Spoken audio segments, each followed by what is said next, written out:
Welcome to Freedom Now Lifestyle. And I'm super excited about this one, guys. For everyone that's hopping on today, and I'm going to bring them on.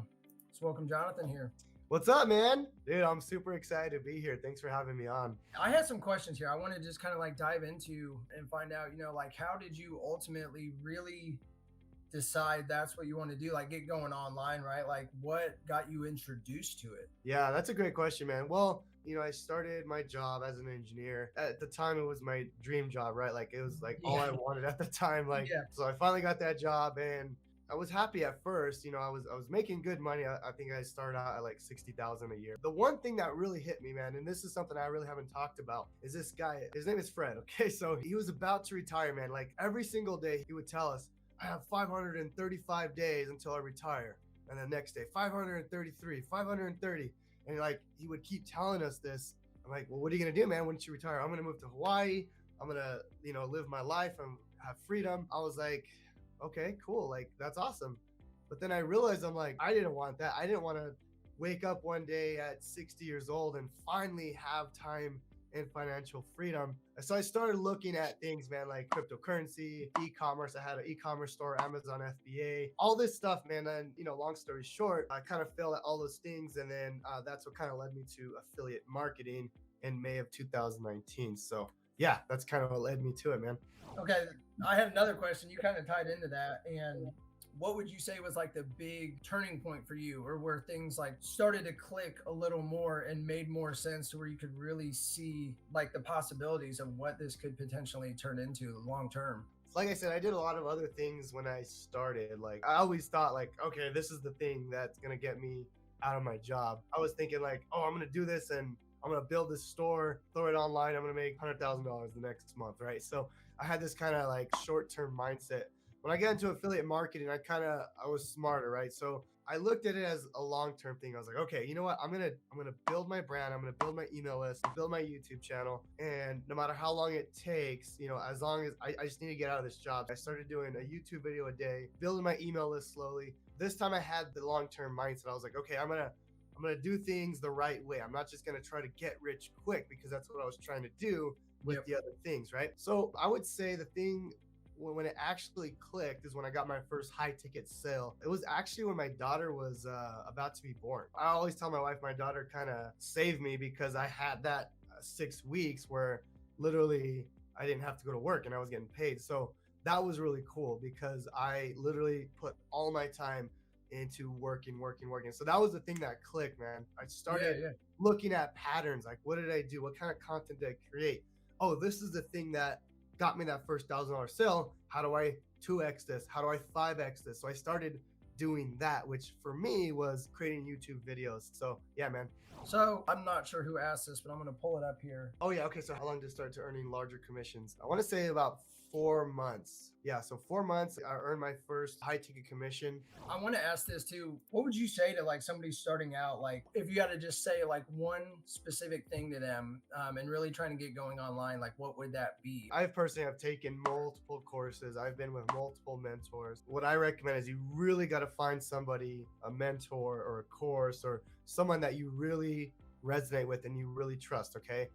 And follow them. Don't get sidetracked. Throw your blinders on and follow them and do what they say. And if you can find the right person for you, and you trust them, you know their story, and just follow them. Focus on one thing, one program, one person, one mentor. That would be the game changer for you.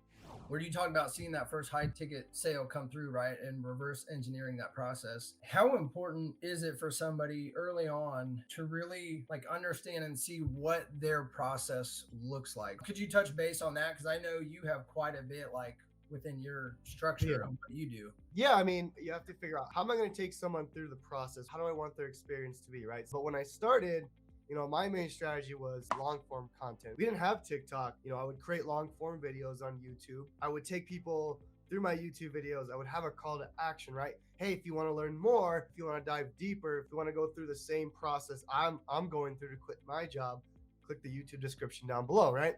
So that was the first interaction. Then they would go to my opt-in page, where then I would capture their email, which is huge. From there, I would take them from an opt-in to a bridge page. A bridge page meaning, hey, this is, Jonathan Montoya. Thank you so much for, entering your email on the previous page. On the next page, I'm going to introduce you to my mentor or my program, blah, blah, blah, right? Whatever the program you're promoting. And that's all I did, man. It was super simple. And then I would let the affiliate program, do all the hard work for me. And that's what I would do when I was working my 9-to-5 job. If you really want to be advanced, if you really want to get some high ticket sales, then what you can do as well is, create content on TikTok. From there, you can send someone to an opt-in page and then to a Calendly where you can then book a call. That's a little bit more advanced, but you can now get on calls with people on Zoom calls and you can do the closing yourself, right? Depends on your strategy and how you want to do that. When you're putting out content, whatever it's YouTube, TikTok, doesn't matter the platform, but how important is it to you to like be yourself, be transparent, very real, right? And honest in what you're talking about, and like really getting people engaged to build that trust factor or to help them feel like they really know you more than just a name and a face on a screen. Dude, that's huge because a lot of people don't trust people on the internet, and for good reason. There's a lot of people doing shady things, right? So when I first started, and I continue to do this now, but I mean, you guys go look at my old videos. I was 100% transparent. I'm like, guys, I'm up at 4 a.m. right now making this video, trying to leave my job. Like people like understood my story. I mean, that's part of the reason I was able to grow fairly quickly is because I was just 100% real, 100% raw with everything, all my failures, all my successes, and I brought people on this journey, right? So you really have to understand like your story, what you're going through, your journey is going to resonate with someone that's also going through that or a little bit behind you. So that's such a good question, Matt. Brian dropped something here. Yeah, no, search traffic is definitely my favorite, man. It just takes a while to build. That's the only thing, What's nice is I can take off a couple of months if I wanted to, and that search traffic will continue to do work for me, right? Yeah. So that, that's why I like that. And that's kind of how I built my business. That last part of that where you said it's been working better, but the biggest trouble is following up with them. Are you referring to YouTube and, somebody getting to like a landing page, you're capturing email, or like your call to action is them to maybe shoot you a message or reach out? Is that what you mean by following up with them? All right. So here's Brian's response. Yeah, I mean, Brian, that's a great question. I mean, I teach in my affiliate stacking ecosystem, like bring people from YouTube to your Facebook group. And that's where you can really connect with them on a more personal basis. YouTube is great, trust me, but you can't just go message people. You can't really see their face. It's a different platform. So understanding the platforms is really important too. So Brian, what I would do is take people from YouTube, which is perfect. You're doing a great job on that. Maybe from your email, it's like, hey, check out my Facebook group where I can connect with you. I can help you. I can answer questions, because then that's when you really start the nurturing process. Yeah. So you mentioned too the YouTube. What was the main thing that made you want to get going on the YouTube? Because there wasn't TikTok, a lot of the long form stuff available like that, or did you know like pretty early on that was something you wanted to put a lot of focus on? I actually always knew the power of YouTube, like literally 10 years ago, but I was always scared to get on video. So I always knew the power of it. And I always knew the SEO and search was huge, but I was just scared to get on camera. So when I started affiliate marketing, I was like, you know what, screw it. I'm just going to get on camera. I don't even care. I finally got the courage, after 10 years. Again, like I mentioned, I love the passive income part of it, where I can create one video and that video is going to do all the work for me for years and years to come. So yeah, man. And as far as like, why do I have multiple channels now? Part of it is because, I wanted to prove to my students that I could do it again and again, right? I can create a YouTube channel. I can get it monetized. I could get the videos ranked. So Scott's got a question here. When I first started, I would model a lot of the big guys in the space, kind of model what they did. What I'll do is I'll create a YouTube video and then I'll create an email to send people to that video. So that's a big one. But Scott, to answer your question, if you have a YouTube channel, definitely send people to your YouTube videos. Your lifestyle's huge, and just take and model other people. Just see what they did. What hooks did they use? What kind of email did they write? And, those are 3 ways that you can start writing emails. Cam's got a good question here, because I know Cam's got a few YouTube channels as well. I know one's at least monetized. How many YouTube titles did you plan out in advance? So right now, I'll plan out at least like a month in YouTube videos. When I first started, it was like I would get the ideas like that same day or a day before. So basically what I would do is I would find other videos and then I would kind of model those. And that's when I first started. Now it's like, okay, well, I kind of have like a plan now. Well, I'll create videos for beginners. I'll create videos for medium, like they're in the middle, like they're stuck building their funnel. So basically, I'll create different videos for different people in different stages now, and I'll kind of release them throughout the week. So that's kind of how I do it now. So hopefully that answers your question. Do you use scheduling tools to release your videos like Metro? I've never heard of that one actually. No, I actually have a team that does it now. So, when I first started and I was doing everything, I would upload it, I would do the SEO. So I never use a scheduling tool. Now, like my editor will edit my videos, he'll upload it. Then my SEO manager will go and do all the SEO and the description. Then I'll have a thumbnail person create the thumbnail for it. And yeah, I have a great team now, but it takes a while to kind of build out the team. And to answer your question, no, I don't use a tool.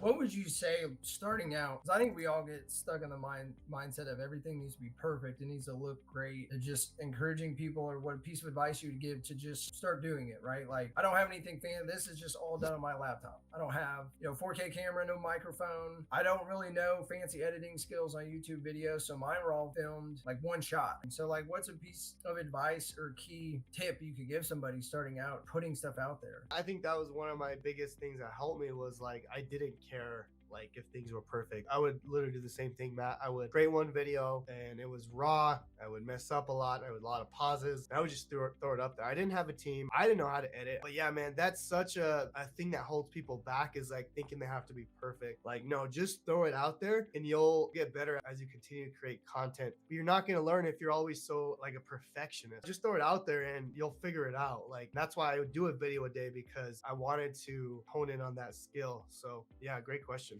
What do you use to get your new accounts monetized? TubeBuddy's part of it. I mean, there's a whole process we go through it. I mean, it depends. Are you talking about like a faceless video or a regular video? Because there's a whole different process, like how you do it. I've gotten a YouTube channel monetized in 2 weeks. So I just started a coaching program where I took people starting a faceless channel. We're getting their videos monetized in a few weeks. So it's a whole process. Basically, you have to hire a team, you have to hire an editor, you have to hire someone to create the faceless videos. And then there's ways to boost those videos where you can get monetized in 2 weeks. So hopefully that helps. Did you have like a specific mentor or somebody that you were kind of working with? Do you think that ties into the same with like finding a coach and mentor, like trying to stick with one rather than having multiple, or hopping from one coach to the next? Yeah, man, for sure. Like, to answer your question, one mentor, one course, one thing, and focus on that until you get the result that you want. So 100%.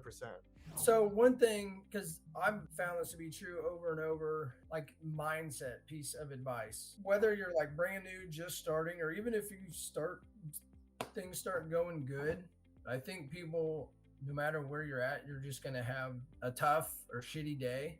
I think it just happens. Do you have anything that you can share on that, especially for people that are still early on? It's going to happen for sure. Like, even when I first started, it's like I'm doing all these things and nothing's happening. My biggest advice is just step back for a little bit, go on a drive or go work out. That's always been the thing that helped me. Is I was always like in the gym. So that would help me like pretty much every single day. But, if you're not, then go for a drive, go for a 2-day trip, somewhere else, and just get away from everything. Because this stuff does, like, it's hard, right? Especially if you're not seeing results. Take a little bit of a break, you'll get back to it. You can't just be going every single day and nonstop, right? You got to have a social life.